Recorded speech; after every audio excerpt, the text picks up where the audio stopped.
శ్రీమాత్రే నమః. నమస్కారం.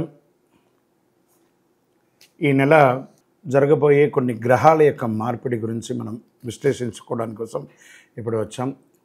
జూలై 13వ తారీఖున శని వక్రగతి లేదా తిరోగమనం అంటారు.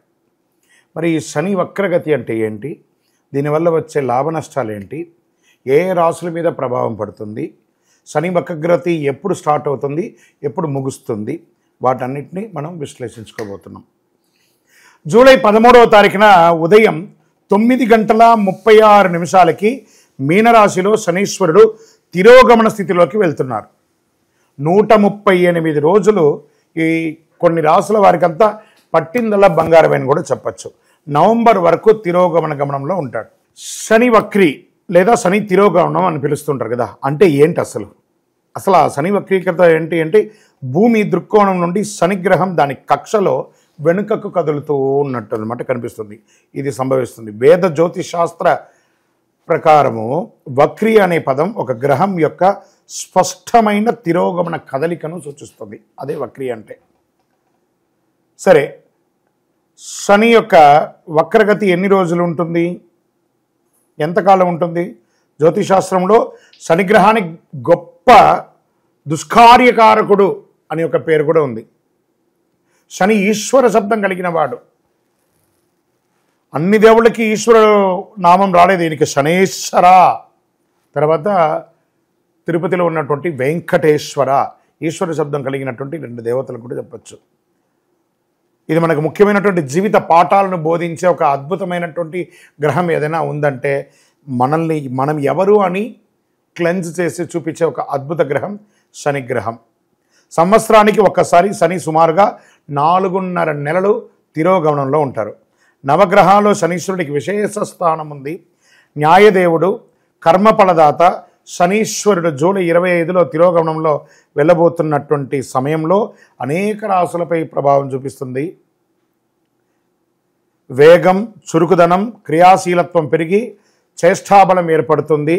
నెమ్మదిగా ఆలస్యంగా ఇచ్చే ఫలితాలు అతి త్వరలో ఇవ్వడం కూడా జరుగుతుంది. తిరోగమనం ఈయనకి మందగమనం పేరు కదా, స్లోగా వెళ్తాడు కదా. అదే తిరోగమనంలో ఎలా వెళ్ళాడో అంతకు రెట్టింతలు స్పీడ్గా వచ్చి అనుగ్రహాన్ని ఇచ్చిపోతాడట. వాస్తవానికి 2025 సంవత్సరంలో మార్చి 29 శనీశ్వరుడు తన రాశిని మార్చుకున్నాడు. ఉగాది నుండి శనీశ్వరుడు కుంభరాశి నుండి మీనరాశిలోకి వచ్చాడు. శనీశ్వరుడు తిరోగమనం కొన్ని రాశులకి చెడుగు జరుగుతుందా, మరికొన్ని రాశులకు ప్రయోజనం జరుగుతుందా?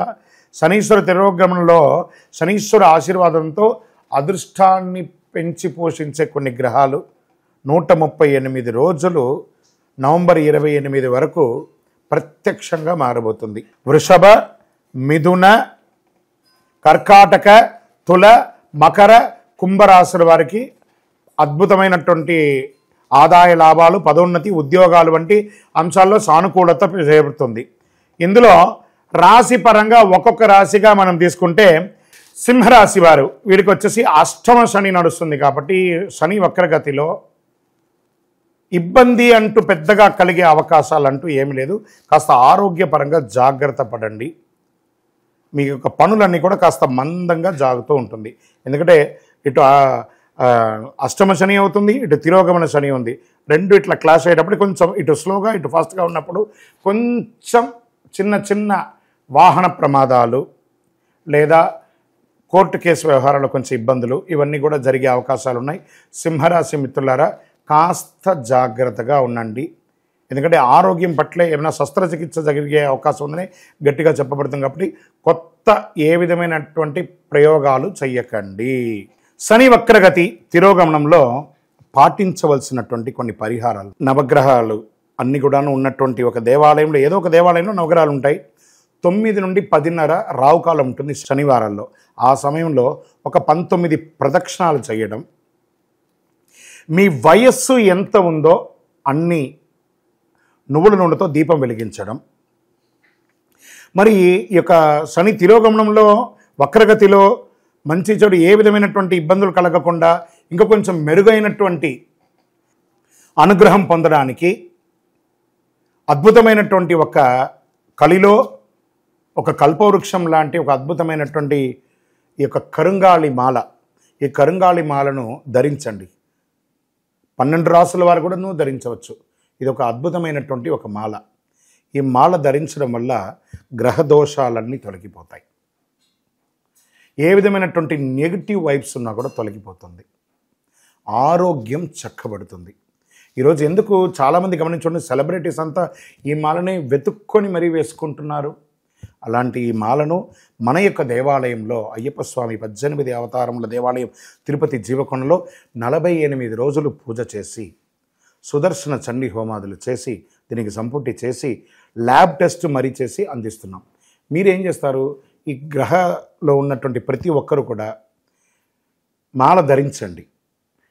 ఆ మాల యొక్క మంత్రాన్ని కూడా ఇస్తాం. మంత్రాన్ని కూడా జపం చేయండి. ఒక ఫోన్ అంటే దానికి ఎలా చార్జర్ ఇస్తారో అలాగే మనం దీన్ని పూజ చేసినా మనం ఒక మంత్రం ఇస్తాం. ఆ మంత్రంతో జపం చేయండి. శని భగవాను యొక్క సంపూర్ణమైనటువంటి అనుగ్రహం పొందండి. వారిని ఎలా ప్రార్థన చేయొచ్చు? దేహి మే బుద్ధి వైశిష్ట్యం, దేహి మే నిత్య యవ్వనం, దేహి మే పరమానందం, దేవదేవ శనైశ్వర అని వారిని ప్రార్థన చేస్తే చాలట. శని భగవానుడు ఆనందపడిపోతాడు. నీలాంజన సమాభాసం రవిపుత్రం యమాగ్రజం ఛాయామార్తాండ సంభూతం తన్నమామి శనైశ్వరుని మనం ప్రార్థన చేసుకుంటాం. ఆయన ఎందులో వస్తారు? కాకద్వజాయ విద్మహే ఖడ్గహస్తాయ ధీమహి తన్నః మందః ప్రచోదయ. మందంగా ఉంటారు, స్లోగా ప్రయాణం చేస్తారు, కానీ తిరోగమనంలో చాలా స్పీడ్గా వస్తారు. కాబట్టి మనం వారి యొక్క స్పీడ్ని మనం కూడా అందుకునే విధంగా పరిహారాలన్నీ కూడా చేసుకుంటే చాలా మంచిది. ఈ యొక్క మాల మీకు కావాలి కదా, కావాలనుకున్నాడు మా కింద నంబర్ చూసారా, ఆ నంబర్కి వాట్సాప్ చేయండి నాకు మాల కావాలని. మా అడ్మిన్స్ మీకు రెస్పాండ్ అవుతారు. మరియు మా సంపూర్ణ జాతకం తెలుసుకోవాలనుకుంటున్నాం గురుగారు మేము మీ ద్వారా.